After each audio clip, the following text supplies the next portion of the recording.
İkinci Dünya Savaşı'ndan sonra Sovyetler Birliği ve Amerika Birleşik Devletleri arasında uzun yıllar soğuk savaş yaşandı. Bu savaşın bir parçası olan Kore, kuzey ve güney olmak üzere ikiye bölündü. Her iki taraf da Kore üzerinde hak iddia etti. Çin ve Sovyetler Birliği destekli Kuzey Kore, 25 Haziran 1950'de Güney Kore topraklarında işgale başladı. Böylece Kore Savaşı başlamış oldu. Amerika Birleşik Devletleri Güney Kore'yi destekliyordu. Amerika önderliğindeki Birleşmiş Milletler güçlerini Kore'ye, Kuzey Kore işgalini sonlandırmak için gönderdi.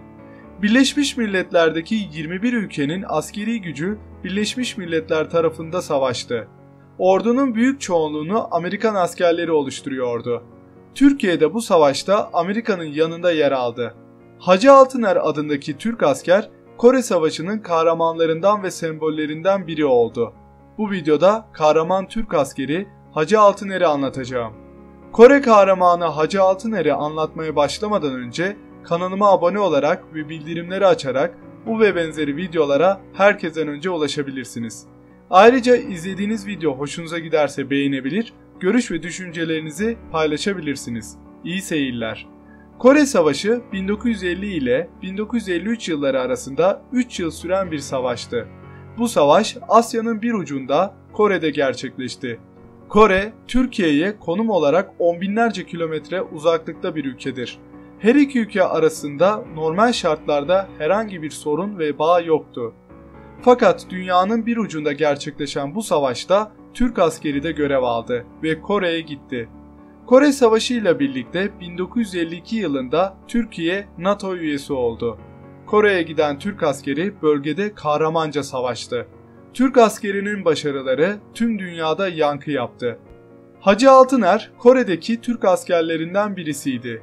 Hacı Altıner, Kars Sarıkamış'ın İslamsor köyündendi. Kore Savaşı'na er olarak katıldı. Kuruni bölgesinde düşmanla karşı karşıya kalan Türk alayı 2 gün olağanüstü savaştı. Amerika ordusu ilk defa böyle savaşan bir askerle karşılaşmıştı. Türk askerinin direnişi Amerika'nın 2. Kol ordusunun imha edilmesini önlemiş ve Amerika Birleşik Devletleri ordusunu mutlak bir yenilgiden kurtarmıştı. Türk alayı bu savaşta büyük kayıplar verdi. Hacı Altıner de Türk alayındaki askerlerden birisiydi ve Kuruni Muharebesi'nin unutulmazı oldu. Hacı Altıner 14 yerinden vurulmuştu. Bu kadar yarayla kurtulamayacağını düşünerek arkadaşlarından kendisine bir sandık kurşun ve bir tane ağır makinalı silah bırakıp çekilmelerini istedi. Hacı Altıner bu kritik noktada onca yarasına rağmen saatlerce düşmanla tek başına savaştı ve düşmanı durdurdu.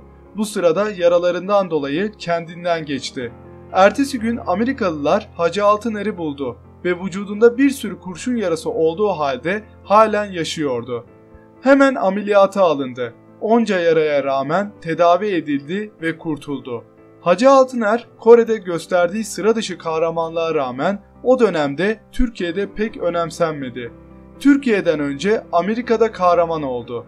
Amerikan basınında manşetten düşmez hale geldi.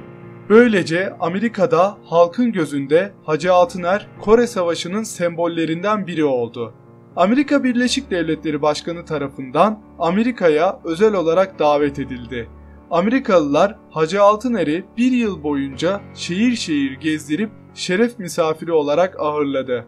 Amerika en önemli madalyalarını Hacı Altıner'e verdi. Ona Amerikan vatandaşlığı ve generalliği teklif ettiler. Hacı Altıner ise bu teklifleri istemeyerek reddetti. Türkiye'de er olarak kalmak istediğini belirtti. Türkiye'ye döndükten yıllar sonra 1968 yılında aylık 500 lira maaş bağlandı. Hacı Altıner Kore Savaşı'nda göstermiş olduğu sıra dışı mücadele ile savaşın seyrini değiştirdi. Tarihteki unutulmaz kahramanlardan biri oldu.